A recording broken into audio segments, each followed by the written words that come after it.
Are we missing someone? No. Okay, we're all here. Hello. Hello. Hello. Hello. So, first of all, first impressions from the second rehearsal. Did you get to change a lot of things? Are you happy with the snow? Tell us all about it. Well, actually it went very well. We sounded as great as ever. There's room for improvement. Room for improvements for the snow and the wind, but I'm sure it will come later on. You know what? Because we're just not used to snow and wind here, so it's something that we're not welcoming. We're welcoming you, of course, but snow and wind, we don't like it so much. So your song, it's very movie-like. You know, a lot of people are talking about Game of Thrones and this sort of things. Are you a fan of the show? Are you all a fan of the show? Oh, yes. Yes, totally. Can't wait for it. 2019, the next season of Game of Thrones. Yes, I have no idea what you're talking about because I never saw it. But I understand that it's kind of a world trend, but it's cool. So can you imagine like a series with this song being the main theme of the song? What would it be like? Definitely, you know, so many people have already put it in some make-believe movie trailers for both Vikings, and I've also seen one of from Game of Thrones, and you know the whole christening of Simba in The Lion King. Really? It fits perfect. Yeah, it fits perfect. You know. And then it's, But the title is always Higher Ground. Yeah. Starring Rasmussen. Exactly. Good. That would be cool. The what? Sorry. That would be cool. It would be very cool. So the stage that we have here in Lisbon is inspired on a ship. And I guess that your entry is actually the one that is really at home at this stage. Do you feel that the stage is actually welcoming you and welcoming your song and your staging? And can you talk a bit about it? What's the idea behind the staging? Yes, indeed. Like, it's beautiful, and the big wave behind it. Yes. It's like it's a perfect fit for Vikings and the natural element water. Yeah. I'd say, and we have the big sails, like there's a sail ashore in Lisbon. Also the overall theme, all aboard. All aboard at the ocean, Yeah. so it's very suiting to your song. And so the entry is inspired by a Viking that believed in non-violence, which is again like a very original thought and a great idea. And so where did this idea come from? I know you're not a composer, but what was your reaction when you heard about this story, and did you immediately want to sing it? As I got told from the Swedish songwriters, they wrote the song because it was such an interesting legend, because it was an extremely big deal at the time. Of course. That someone like him would stand up against his king and not fight. So that was, like a very big sin. And the idea of the peaceful Viking, it's just interesting. So that's why they wanted to write the song. And when I heard it, I thought that it was, well, that's the right take on it.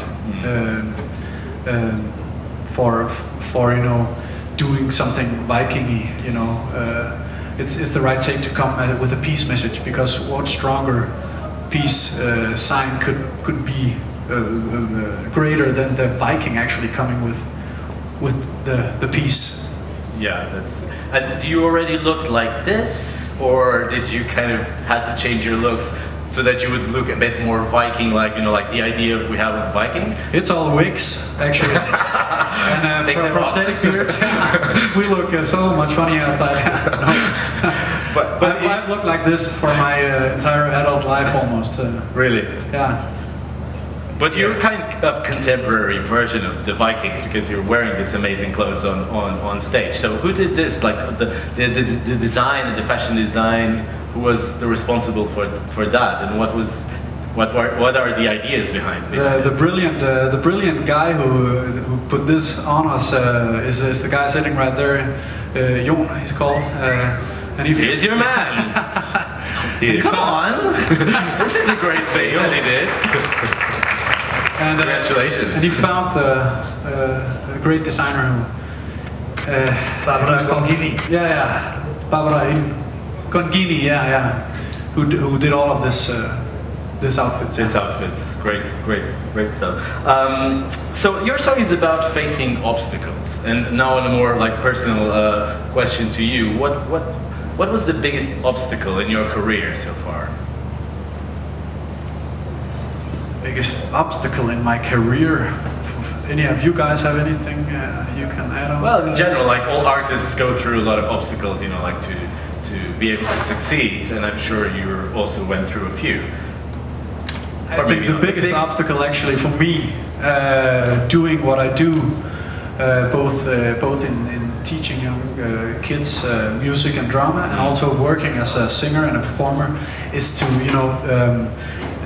to balance it with the family life, with my 2 kids and my wife back home. I think they'll agree. They're all like, yeah. That's just very, Yeah, that's the hardest, that's the biggest obstacle, absolutely, because it's what we do mostly is at nighttime, you know, singing, performing, and that's the quality time with the family. So that's the balance. Yeah, you need to really figure out how to work. But yeah, it's very good to have the back, to have the home. The home to go back after, after all the Viking wars. Okay, so questions from the audience. Yes, Bulgaria. Bulgaria always has questions, and I appreciate that. Yeah, the microphone. Thank you. Hi, Rasmussen. I'm Dylan from EurovisionBulgaria.com.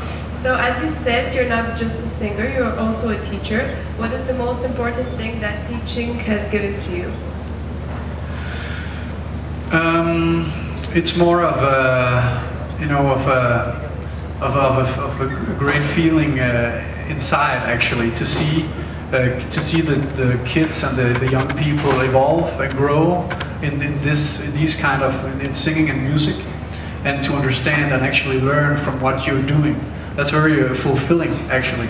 So that's another way of fulfilling your musical life, than fulfilling your musical life with actually doing it yourself. So the balance between these 2 things I actually find very inspiring and great for me in my life right now. Thank you. Yes, here. Hello, it's JP from Radio International. Good afternoon, Team Denmark and Jonas. My question is to do with your musicals. Can you tell us which musicals you've been taking part in and which musical you would love to sing in the future? Okay. Yeah, actually, the musicals I've played is long, many years ago. But I did Rent. I did Grease. I was probably the first and only red-headed Danny. And I did the Blood Brothers and the Les Miserables and West Side Story and Midsummer Night's Dream, and you know, big works like that. Probably the role I need to play before I quit doing music and musicals, it has to be Valjean. I would love to play that role. My voice suits that part, and I think also my look suits that part. So that's probably what I would like to. Great. Okay, there in the back. Hi, Alistair Birch from Europhile. Jonas, I understand you've been involved in tribute concerts, including Eurovision winner ABBA. Is that correct? Can you tell us about it? Which character did you play of the ABBA band? And can we hear a little bit of your favourite ABBA song? Wow. I didn't hear the last part.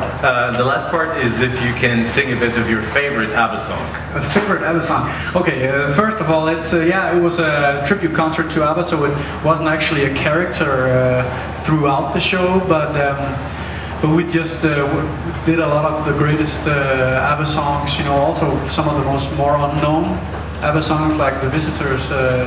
You know, that's unknown. It's ABBA still. You know. My favorite ABBA song, I have to think about. Do you guys have any favorite ABBA songs? We all have favorites. Yeah. But I love On and On and On. I love Thank You for the Music, and probably my favorite song, because I'm a singer and a tenor, it's Pity the Child. So yeah. Okay, great. Here, yes.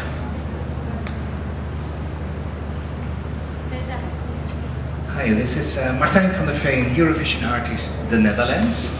And in addition to the previous question, you have also sang in a band called Hair Metal Heroes. Yeah, Do I pronounce it right? yeah, Hair Metal Heroes. Yeah. Okay, okay. Can you tell us something about what kind of band that was? We're still playing actually. Yeah, it's a cover band. We play all the great songs from the '80s hair metal. We like to say that it's the songs that people love to hate, but also hate to love. Like what? You know, like '80s Bon Jovi and Motley Crue and Def Leppard and ZZ Top? Not ZZ Top.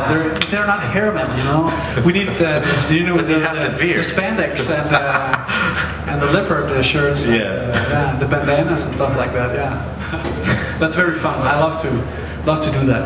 Okay, one more question. Yes, yes, from Denmark. From Denmark to Denmark. Hi, I'm Lisa from Eurovision to you, from Denmark. This is actually a question for the backing, I think. Why weren't you miming in the Danish final? Because I know the backing track was already made, but so the backing in the Danish final was just miming. Why weren't you guys there?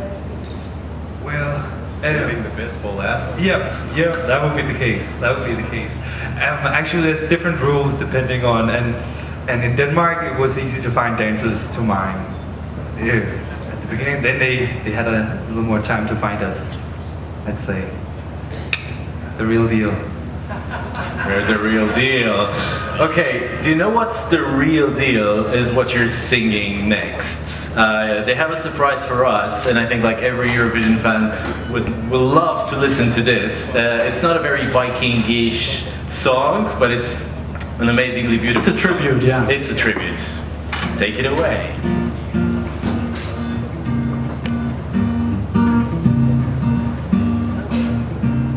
Et solstrejf i en vandpyt, et lille kindkys af en vind, og sivet der nynner, at livet begynder sit spænd i dit sind.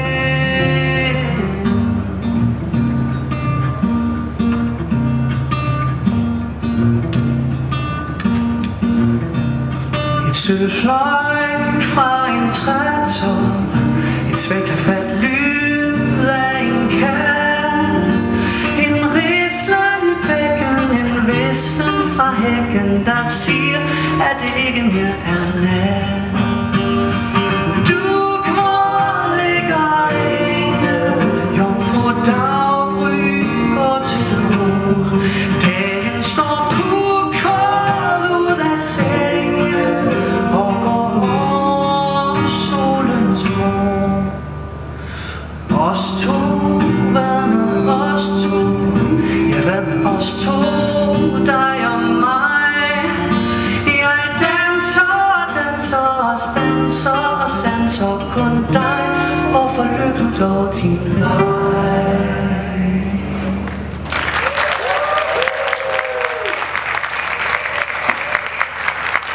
The first Danish winner. Such a great song. Amazing, amazing. Guys, thank you so much. It's Rasmussen from Denmark, and the best of luck for you. Thank you so much. Thank you so much for being here.